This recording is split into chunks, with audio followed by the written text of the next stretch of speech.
Okay, so the last thing we're going to do for this unit is proving lines parallel. It's not particularly difficult. It's just because we're not really doing anything different. So I'm just going to add this on. So first thing we're going to talk about is, because we're going to talk about this with proof, if I said if A is equal to B and B is equal to C, then what must be true? Well, then A must be equal to C. That's not, I'm going to do something exciting. I'm going to do sparkly. Okay. So we're going to talk about corresponding angles postulate. So basically, we know that if lines are parallel, that, corresponding alternate interior, alternate exterior angles are congruent if lines are parallel. Well, the reverse is also true. So basically, if I know my corresponding angles are congruent, then these lines have to be parallel. So P, so if this angle, if angle 1 is congruent to angle 2, then L must be parallel to M. So corresponding angles are congruent, there's my congruent symbol, then lines are parallel. I'm going to write the symbol. Okay, converse of alternate interior angles theorem says if your alternate interior angles are congruent, so we're going to call this angle 1 and angle 2. If angle 1 is congruent to angle 2, then angle L has to be parallel to M. Okay, so if alternate interior angles are congruent, then the lines are parallel. Converse of alternate exterior angles theorem says that if alternate exterior angles are congruent, so 1 and 2, then L must be parallel to M. So if angle 1 is congruent to angle 2 here, then L must be parallel to M. So it's not much different than what we've been doing. It's just that questions will be asked are a little bit, the questions that will be asked are just asked in a different way, but it's basically the same process.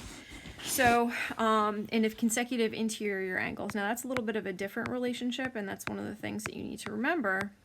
Now we're talking about these guys right here. Well, they're not congruent to each other. Well, what do they have to be? They have to be supplementary. So if angle 1 and angle 2 are supplementary, then line L is parallel to M. Okay, so that's supplementary. Then the lines are parallel. And of course that symbol means parallel. Okay, so what I mean is it's going to be asking the same questions, and you have a little bit of practice with this, but you can work on I would say work on the review after this, because you really don't need any more. Which of the following conditions verify that P is parallel to Q? So it says, if I tell you that angle 6 is congruent to angle 12, can you say that P is parallel to Q? Well, for sure. Why? Because these are, so you're going to say yes, because they're corresponding angles.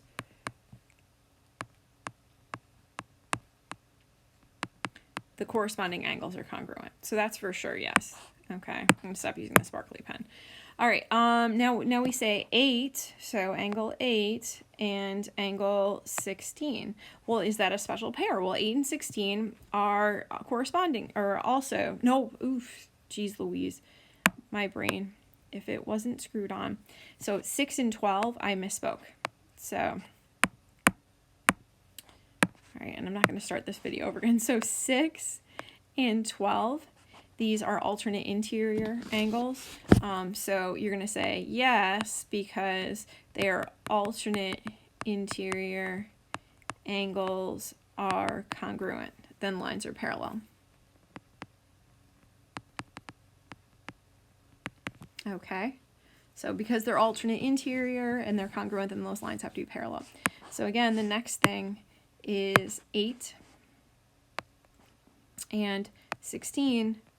You're going to say yes for those because they are corresponding angles are congruent, then the lines are parallel. It says 6 and 7 are supplementary. Well, let's look at 6 and 7. So 6 is here, 7 is here.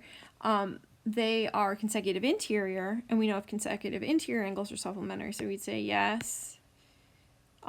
Actually, sorry, this is a trick question. So it says, and I should have stopped, so 6 and 7, if they were asking about T and R, I'd say yes, but no, because angle 7 is not on, or they're both not on, none of the angles are on Q.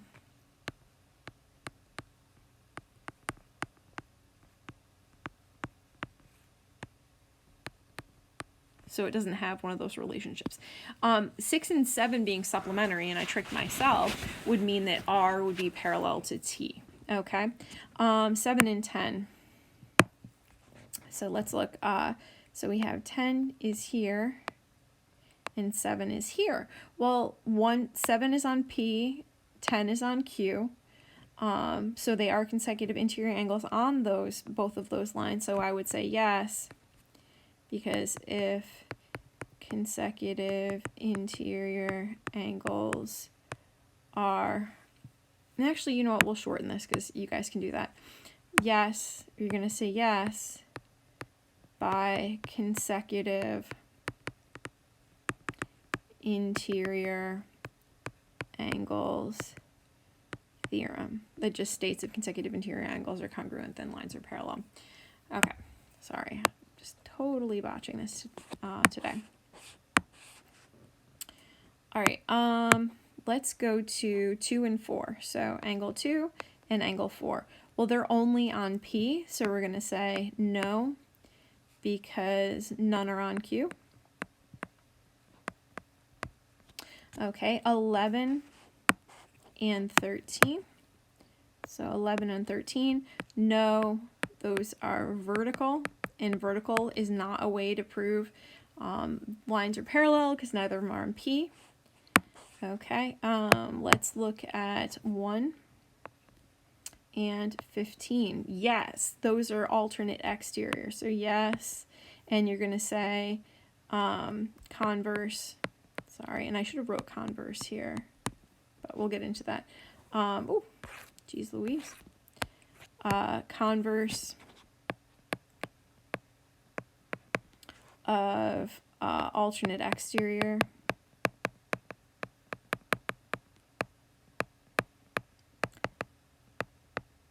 angles theorem, okay, which is that what's up there that just says that if alternate exterior angles are congruent, lines are parallel. And last but not least, 4 and 16, no, they have no relationship.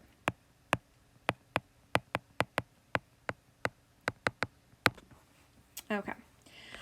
All right, last two are pretty simple. It's a find x, so L is parallel to M.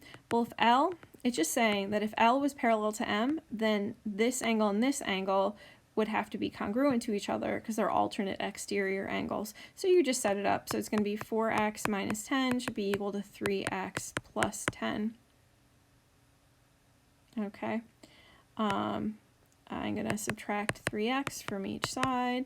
So it's going to be x minus 10 is equal to 10, add 10, add 10, x is equal to 20. And then here, if these two lines were parallel, then these would have to be supplementary. So I wrote 6x.